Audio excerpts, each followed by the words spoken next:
갈릴리 호수 서북 쪽에 자리 잡은 가버나움은 예수님 당시 갈릴리 지역에서 가장 발달한 도시였습니다. 이곳은 다메섹에서 지중해로 가는 길목에 있었기 때문에 상업이 번창했고, 그래서 로마 제국의 세관도 있었고 로마 제국의 군대도 이곳에 주둔하고 있었습니다. 예수님은 아시는 것처럼 나사렛에서 태어나 성장하셨지만 공생애를 시작한 이후로는 주로 가버나움에서 활동을 하셨고, 성경을 보면 이곳에 예수님의 집도 있었다고 말하고 있습니다. 그래서 가버나움은 예수님의 제2의 고향으로 불립니다. 복음서에 등장하는 많은 이적들은 주로 가버나움에서 일어난 것들이었습니다. 마태복음 8장을 보면 가버나움의 한 백부장 이야기가 나옵니다. 백부장은 로마 군대의 지휘관으로서 100명의 우두머리라는 뜻인데요. 현재 우리나라 군대 조직으로 말한다면 중대장쯤 되는 그런 계급이라고 할 수 있습니다. 어느 날 한 백부장이 예수님을 찾아와서 자기 하인 가운데 하나가 중풍병에 걸렸다고 말을 합니다. 중풍병을 고쳐달라는 말이었습니다. 그 말을 들은 예수님께서 그래, 내가 가서 고쳐주마 라고 말씀을 하셨습니다. 바쁘신 예수님께서 직접 가시겠다고 하셨으니까 얼마나 고마운 일이겠습니까? 그런데 백부장은 손사래를 치며 말합니다. 주님, 저는 주님을 제 집에 모실 만한 자격이 없습니다. 그저 말씀만으로도 제 하인이 나을 줄 믿습니다. 저도 상관을 모시고 있고 제 밑에는 부하도 있는데 부하에게 가라 그렇게 명하면 부하가 갑니다. 와라 그러면 부하가 옵니다. 이것을 해라 하면 부하가 그것을 행합니다. 백부장의 말인즉 예수님께서 직접 자기 집까지 오실 필요가 없다는 겁니다. 말씀으로 자기 하인의 중풍병을 고쳐주십시오 라고 말하는 겁니다. 군대 상관이 밑에 부하에게 명령을 내리면 즉시 행하는 것처럼 예수님께서 자기 하인의 중풍병이 나아라 말씀하시면 나을 테니까 굳이 자기 집까지 오는 수고를 하지 마시라는 말이었습니다. 이런 백부장의 태도에 감동하신 예수님은 따르던 자들에게 이렇게 말씀하셨습니다. 내가 지금까지 만나본 많은 이스라엘 사람들 가운데 이 백부장만한 믿음을 본 적이 없다. 많은 사람이 아브라함과 이삭과 야곱과 함께 천국잔치에 참석하겠지만 이스라엘 자손은 바깥 어두운 곳에 쫓겨나 땅을 치며 통곡할 것이다. 그리고 백부장에게 이렇게 선포를 합니다. 가라. 내가 믿은 대로 될지어다. 마태는 예수님께서 바로 이 말씀을 하셨을 때 가라. 내 믿은 대로 될 것이다 라고 말씀을 하셨을 때 백부장 하인의 중풍병이 치유되었다고 기록하고 있습니다. 백부장은 유대인이 아니었습니다. 로마 사람이었으니까 이방인이었습니다. 그럼에도 불구하고 예수님은 그의 믿음에 대해서 아낌없이 칭찬하셨습니다. 어떤 이스라엘 사람보다도 큰 믿음을 가졌다고 말씀하신 걸 보면 예수님은 백부장의 믿음에 크게 감동하셨던 게 틀림없습니다.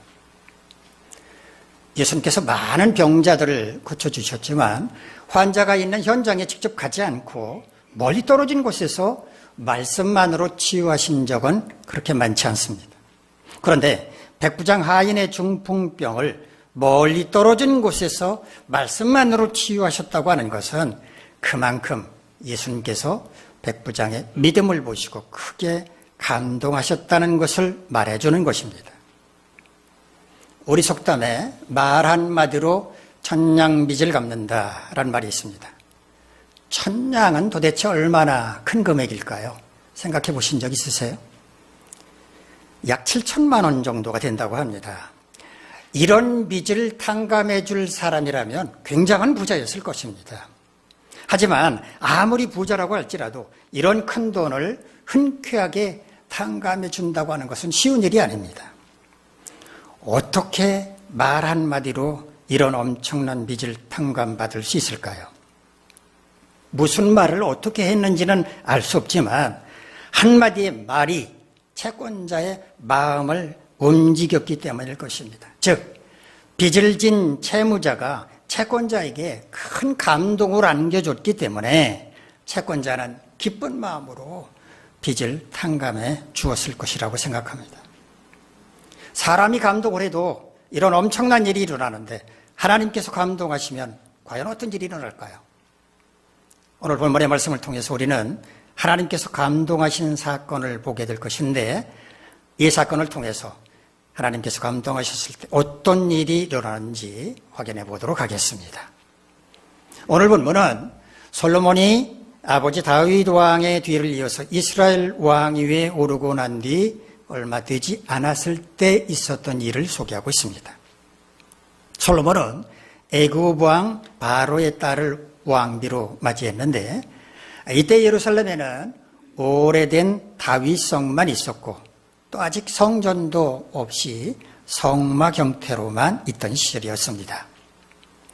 사무엘하 5장을 보면 다윗이 예루살렘에 거주하던 여부스 사람들을 정복을 하고 그들의 성을 빼앗았는데 그 성을 이름을 바꿉니다. 다윗성이라고 이름을 바꾼 다음에 다윗이 그 성에서 살았습니다. 성경을 보면 다윗이 40년 동안 이스라엘 왕으로 통치하는 동안에 7년은 헤브론에서 거주를 했고요. 33년은 예루살렘에서 거주를 했는데 예루살렘에서 거주하는 33년 동안에는 여부수 사람에게서 빼앗은 이 다윗성에서 살았습니다. 그러므로 솔로몬이 왕위를 물려받았을 그때에도 다윗성은 그대로 존치하고 있었다고 볼 수 있습니다.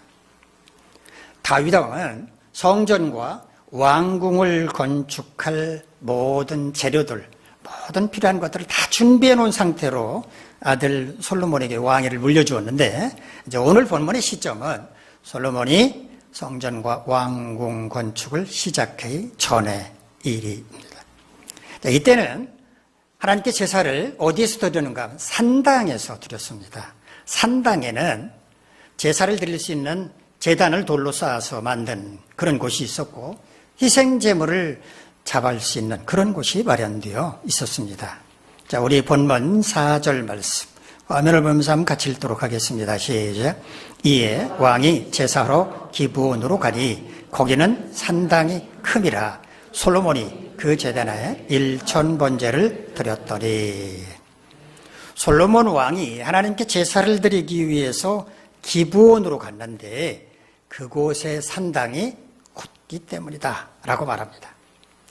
아마도 당시에는 산당이 전국 곳곳에 여러 군데에 있었겠죠. 왜냐하면 백성들도 하나님께 제사를 드려야 했기 때문입니다. 그런데 그 가운데 기브온 산당이 규모가 가장 컸기 때문에 솔로몬은 거기서 제사를 드리기 위해 거기로 갔다는 것입니다.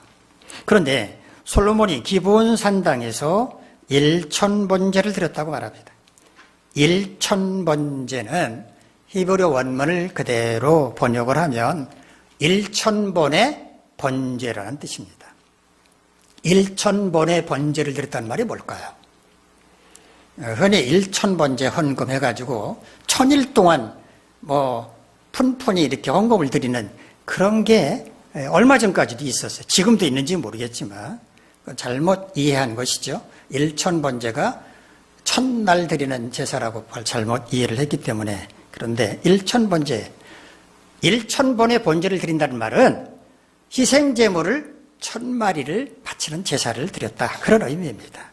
1000마리의 희생제물을 잡아서 그것을 불태워서 그 향기를 하나님께 바쳤다라는 말입니다. 솔로몬이 기브온 산당을 찾은 이유가 아까 뭐라고 얘기했겠습니까?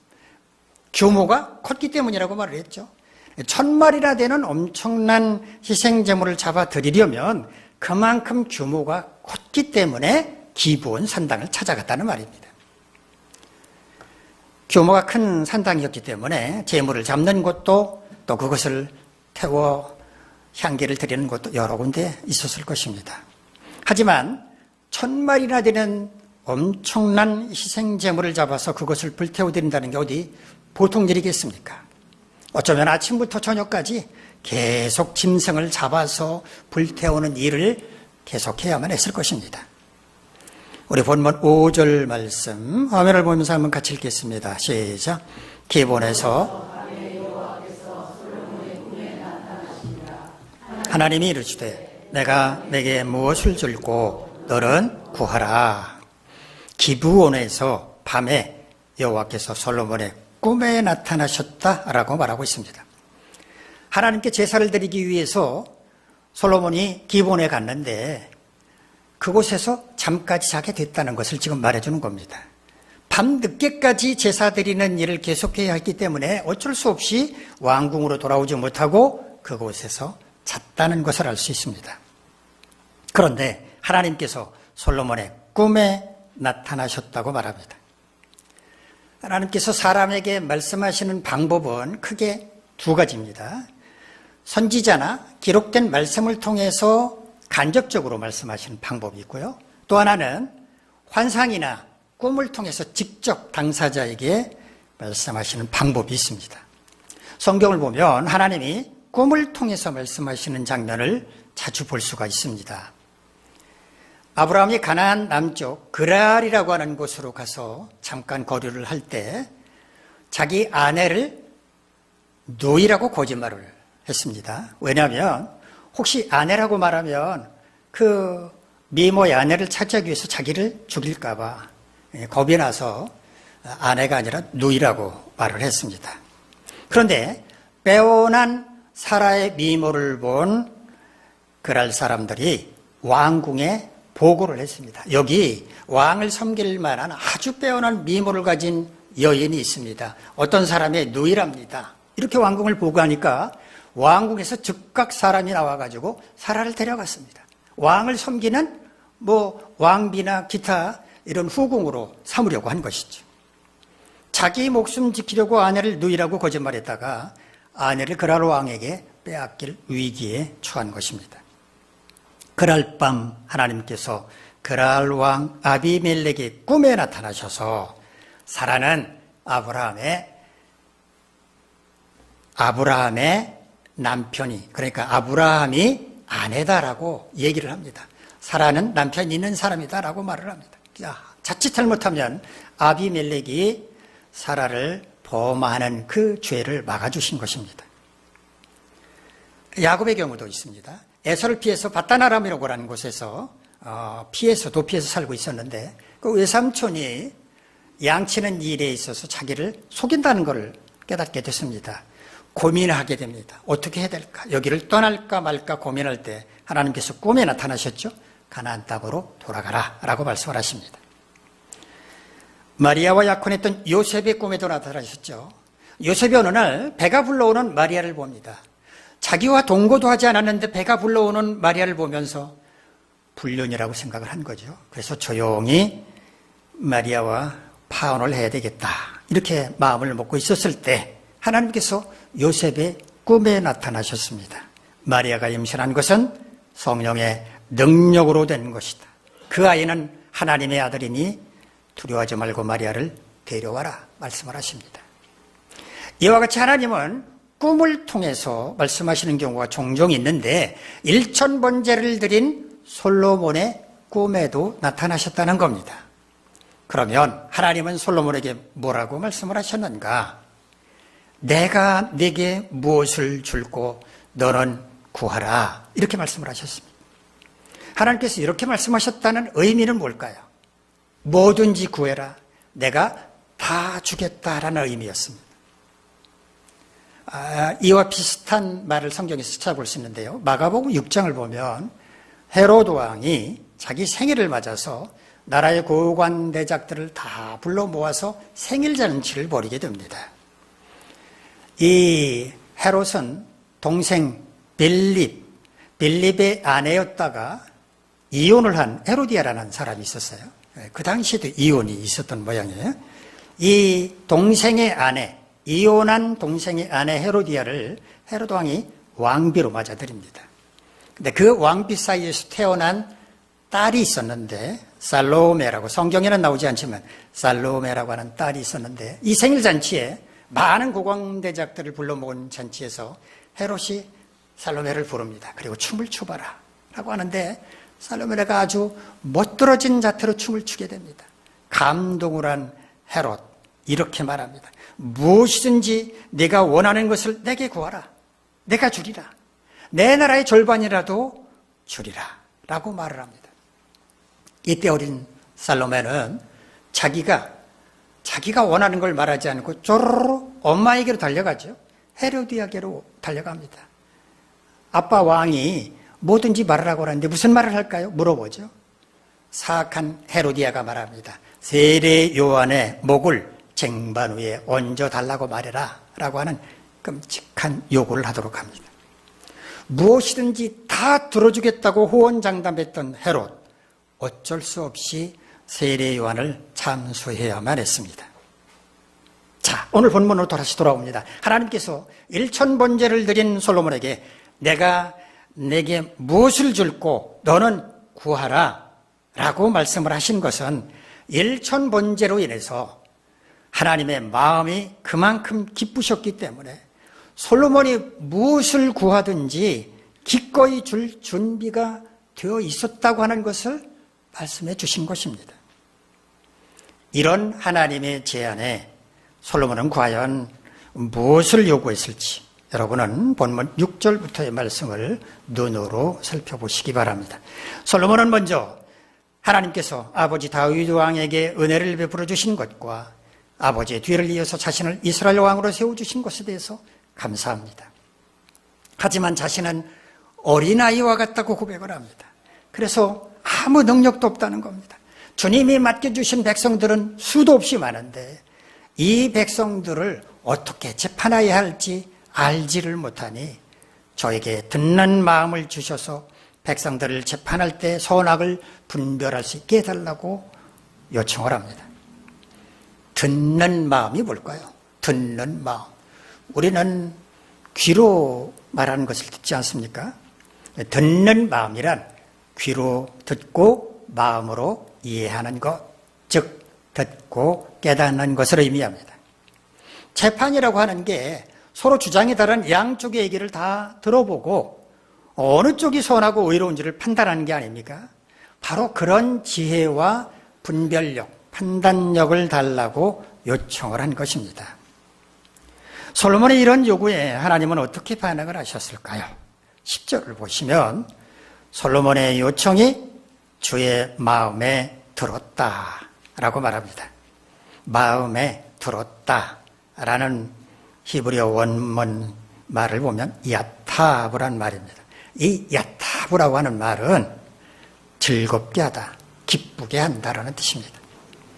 그런데 히브리어 원문에는 마음이 아니고요, 눈입니다. 그러니까 눈을 기쁘게 한다, 눈을 즐겁게 한다라는 의미라는 뜻입니다. 왜 마음이 아니라 눈일까요? 자, 우리가 어떤 사람이 하는 말이나 행동을 보고 마음에 든다라는 생각이 들 때는 언제입니까? 그 사람이 하는 말을 들었을 때, 혹은 그 사람의 행동을 보았을 때가 아닙니까? 히브리 사람들은 아주 실질적인 사람들이었어요. 이럴 때 어떻게 표현했는가 하면 내 눈이 기쁘다, 이렇게 표현했다는 겁니다. 하나님께서 솔로몬에게 네가 구하는 거 뭐든지 다 줄 테니까 소원을 말해봐라, 이렇게 말씀을 하셨을 때 솔로몬이 이것도 주시고 저것도 주시고 이렇게 요구한 게 아니라 오직 한 가지, 하나님이 맡겨주신 백성들의 재판을 잘 할 수 있는 지혜를 달라고 요청하는 것을 보시면서 하나님의 눈이 기쁘고 즐거우셨다, 그 말입니다. 즉, 좀 쉽게, 이해하기 쉽게 설명을 한다면 하나님이 솔로몬을 아주 기특하게 보셨다는 말입니다. 이처럼 솔로몬을 기특하게 생각하신 하나님은 솔로몬에게 어떻게 응답해 주셨는가? 첫째, 그가 구한 지혜를 주시되 전무후무한 지혜, 그의 전에도 그와 같이 지혜로운 사람이 없었고 그의 뒤에도 그와 같이 지혜로운 사람이 없을 만큼 탁월한 지혜를 주시겠다고 약속하셨습니다. 그래서 지금도 지혜로운 사람 하면 누구를 떠올립니까? 솔로몬을 떠올리는 것입니다. 두 번째, 그가 구하지 않은 부귀와 영광을 주시되 어떤 왕도 누려보지 못했고 앞으로도 누려보지 못할 부귀와 영광을 주시겠다고 약속을 하셨습니다. 세 번째, 만약에 그가 아버지 다윗이 행한 것처럼 하나님의 길로 행하며 법도와 명령을 지킨다면 이 땅에서 그의 날이 길 것이다. 장수할 것이다. 약속하셨습니다. 하나님의 피조물인 인간이 이 땅에서 살아가는 동안에 가장 바라는 게 뭐라고 생각을 하십니까? 살아가는 데 필요한 지혜와 능력, 부귀와 영화, 장수가 아닐까요? 그런데 하나님은 솔로몬에게 이 모든 것을 다 주시겠다고 약속을 하셨으니까 솔로몬이 얼마나 대단한 사람인지 알 수 있습니다. 하나님께서 솔로몬에게 이처럼 행복이 넘치는 선물 세트를 안겨주신 근본적인 이유는 무엇일까요? 오늘 본문에 나온 말로 표현을 한다면 그의 기도가 하나님의 마음에 들었기 때문이고, 조금 더 구체적으로 표현을 한다면 하나님께서 솔로몬으로 말미암아서 감동하셨기 때문입니다. 솔로몬의 삶과 그의 기도에 감동하신 하나님은 그에게 아낌없는 선물 보따리를 풀어놓으셨던 것입니다. 이 시간에는 오늘 본문의 솔로몬 이야기를 통해서 우리도 어떻게 하나님이 감동하시는 기도를 드릴 것인지 그 비결을 함께 생각해 보도록 하겠습니다. 첫째, 우리가 하나님이 감동하시는 기도를 드리려면 우리의 삶이 하나님 앞에서 기쁨이 되도록 힘써야 합니다. 하나님께 기쁨이 되는 삶이란 어떤 것일까요? 하나님을 사랑하는 삶, 하나님의 길로 행하는 삶, 그분의 명령과 말씀에 순종하는 삶입니다. 오늘 본문 바로 앞을 보면 솔로몬이 1000번제를 드리기 전에 어떤 삶을 살아난지를 소개를 하는데요. 하나님을 사랑하고 그의 아버지 다윗의 법도를 행했다라고 말합니다. 아버지 다윗의 법도를 행했다는 말이 무슨 의미일까요? 오늘 본문 14절로 가보면 하나님께서 이 의미를 설명을 하고 계시는데요. 내 아버지 다윗이 행함같이 내 길로 행하며 내 법도와 명령을 지키는 것이라고 말씀을 하십니다. 하나님의 길, 즉 하나님께서 원하시는 길, 하나님께서 기뻐하시는 길로 행하고 하나님이 명하신 모든 명령과 말씀에 순종하며 사는 것입니다. 하나님은 우리가 기도할 때 우리가 뭘 기도하는지 그 기도의 제목만 보시는 게 아니라는 말입니다.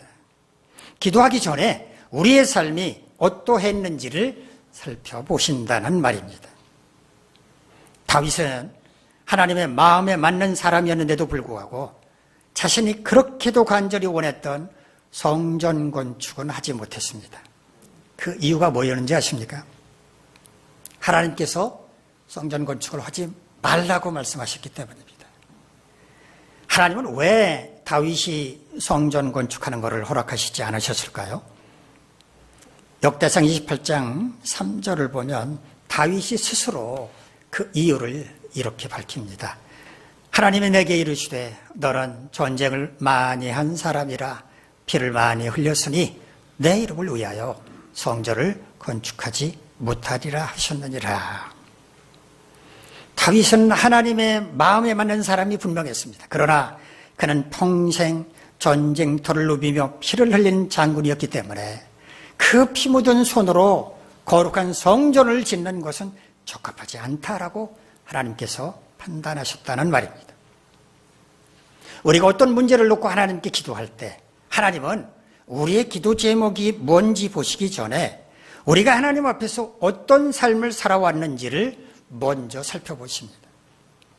하나님이 기뻐하시는 길이 아닌 세상 길을 방황하다가 더럽고 추한 죄악의 때가 덕지 묻어있는 옷을 입은 그대로, 남에게 상처를 준 흉악한 손을 씻지도 않은 채 그대로, 질퍽거리는 향락의 거리를 배회하던 더러운 신발을 신은 그대로 뻔뻔스럽고도 탐욕스럽게 기도하고 있는데도 하나님이 그 기도에 응답해 주실 거라고 생각을 하십니까?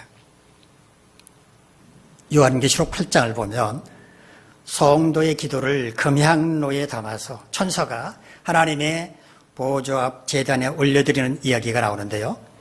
금향로에서 나온 향기로운 연기, 향연이 성도의 기도와 함께 하나님 앞으로 올라간다고 묘사하고 있습니다. 향기는 어디서 나오는 겁니까? 순결하고 아름다운 삶에서 풍겨나옵니다. 더럽고 추한 삶에서는 향기가 아니라 악취만 풍길 따름입니다.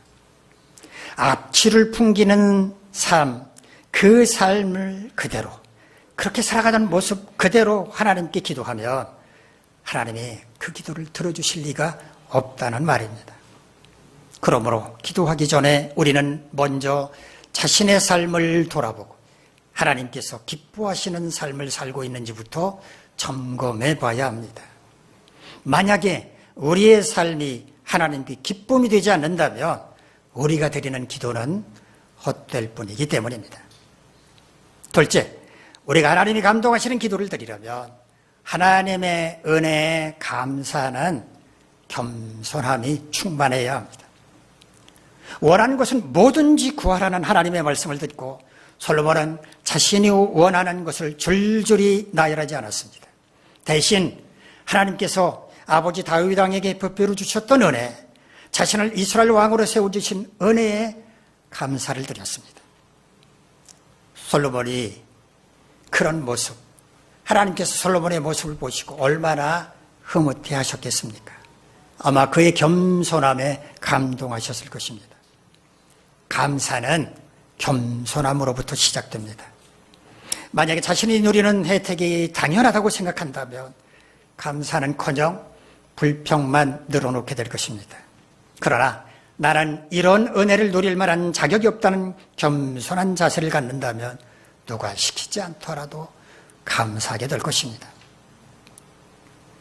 어느 날 공자가 길을 가다가 이상한 노인을 발견을 했다고 합니다. 이 노인은 싱글벙글 웃고 때로는 덩실덩실 춤을 추고 있었습니다. 그때 더 이상한 것은 지나가던 사람들이 이 노인에게 공손하게 인사를 하고 지나가는 것이었습니다. 그 이름난 공자, 자기를 보면서도 인사를 하지 않는데 그 노인에게는 인사를 하는 것이었습니다. 그 모습이 하도 이상해서 공자가 노인에게 다가가서 이렇게 물어봤다 합니다.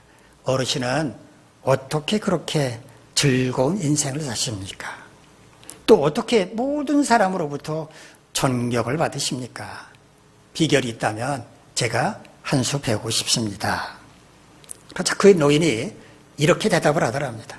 첫째, 하나님이 나를 세상에 보내실 때 뱀이나 돼지나 개나 다른 짐승이나 곤충으로 태어나게 하실 수도 있는데 만물의 영장엔 사람으로 태어나게 하셨으니 그저 감사하고, 둘째, 내 나이 지금 90인데 이렇게 건강하게 지내니 또한 감사하며, 셋째, 이 나이에도 즐겁게 일할 수 있으니 너무 감사해서 일을 하다가 쉴 때는 이렇게 춤도 추는 것이라고.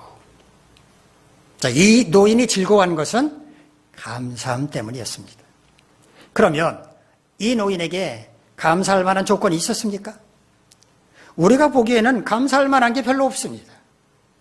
하지만 이 노인은 감사할 마음을 품었기 때문에 감사했던 것입니다. 언젠가 어느 권사님이 저에게 보낸 카톡 한 줄 때문에 제가 크게 감동을 받은 적이 있었습니다. 권사님이 보낸 카톡 한 줄은 이거였습니다. 그저 감사합니다. 살다 보면 힘든 일이 얼마나 많습니까? 그러나 생각을 조금만 바꾸면 감사할 것들 많이 있습니다. 감사할 것들을 굳이 일일이 열거하지 않더라도 모든 게 다 감사하다는 생각이 들 때가 있습니다. 그럴 때 그저 감사합니다 라고 고백할 수 있습니다. 하나님은 그저 감사할 줄 아는 겸손한 사람을 보시면 감동하시고 그가 원하는 것을 귀 기울여 다 들어주십니다. 아니, 그 사람을 소원의 항구로 인도해 주십니다. 셋째, 우리가 하나님이 감동하시는 기도를 드리려면 자기의 유익을 위한 기도보다 하나님께서 맡겨주신 사명을 잘 감당할 수 있는 지혜와 능력을 주실 것을 먼저 간구해야 합니다. 기도가 뭡니까? 기도는 절대 권력자에게 자신의 소원을 비는 것입니다. 그러므로 기도할 때 자기의 유익을 위해 간구한다고 해서 그 기도가 잘못됐다고 말할 수는 없습니다. 그러나 자기의 유익만을 위해 부르짖는 기도에 하나님은 감동하실 일이 전혀 없습니다. 하지만 자신이 아닌 다른 사람을 위한 기도, 공동체를 위한 기도를 드릴 때 하나님은 감동하십니다. 이런 기도를 우리는 중보기도라고 말합니다. 자기만 형통하고 자기만 평안하기를 바라는 기도가 아니라 공동체가 하나가 되어 평화와 안정을 누리기를 원하는 기도를 하나님은 더 기뻐하시고 신속하게 응답해 주십니다. 아이를 등에 업은 한 여인이 길에서 구걸하고 있었습니다. 그 여인은 지나가는 사람에게 뭐든지 좋으니 도와달라고 손을 내밀고 있었습니다. 그때 믿음 좋은 한 청년이 그 앞을 지나가고 있었는데 구걸하는 여인을 보고도 그냥 지나쳤습니다. 그날 밤 그 청년은 그냥 지나쳤던 그 여인이 다시 떠올랐습니다. 그런데 그 여인을 생각하자 화가 났습니다. 그래서 하나님께 이렇게 기도했습니다. 하나님, 왜 이 땅에 가난한 사람들을 그대로 내버려 두시는 겁니까? 왜 가난한 사람들을 하나님 돕지 않고 계십니까? 그때 그의 마음에 이런 하나님의 음성이 들려왔습니다. 가난한 사람을 도우라고 내가 너를 창조했단다. 하나님은 부조리한 세상을 보며 울분을 터뜨리는 사람보다 이런 세상을 변화시키기 위해서 내가 할 일은 뭘까 생각하는 사람을 기뻐하십니다. 그가 세상을 변화시키고자 지혜와 능력을 구할 때 하나님은 감동하시고 그와 함께 일하십니다. 우리 교회는 왜 이래? 이렇게 자기만 의로운 척하는 사람보다 교회다운 교회를 만들려면 내가 뭘 해야 할까 고민하고 그럴 만한 지혜와 능력을 달라고 기도하는 사람을 보면 하나님은 감동하시고 그를 통해 교회를 세워가십니다. 사람이 감동하면 세상 놀라게 할 만한 일을 행하지만 하나님이 감동하시면 기적이 일어납니다. 솔로몬의 삶과 그의 기도로 인해 하나님이 감동하셨을 때 하나님은 솔로몬이 간구한 지혜를 주시되 누구와도 비교할 수 없는 뛰어난 지혜를 주셨으며 그가 구하지도 않은 부귀와 영화와 장수까지 도움으로 주셨습니다. 하나님께서 솔로몬을 위해 마음껏 은혜를 쏟아 부어 주신 것입니다. 우리가 하나님이 감동하시는 기도를 드리려면 어떻게 해야 합니까? 첫째, 우리의 삶이 하나님 앞에서 기쁨이 되도록 힘써야 합니다. 우리의 삶이 하나님 보시기에 합당할 때 하나님께서 우리의 기도에 귀를 기울여 주시기 때문입니다. 매일 말썽이나 피우는 자식이 무언가 달라고 요구하면 무턱대고 들어줄 부모가 어디 있겠습니까? 하나님께 기쁨이 되는 자녀가 될 때 기도 응답도 신속해집니다. 둘째, 하나님 은혜에 감사하는 겸손함이 충만해야 합니다. 은혜에 감사할 줄 모르는 배은망덕한 자식에게 어떤 부모가 좋은 것을 주고자 하겠습니까? 그러나 작은 것에도 감사할 줄 아는 자식에게는 뭐든지 더 챙겨주고 싶은 것이 부모의 마음입니다. 감사는 겸손한 마음으로부터 시작되고 또 감사하는 태도는 아름다운 습관입니다.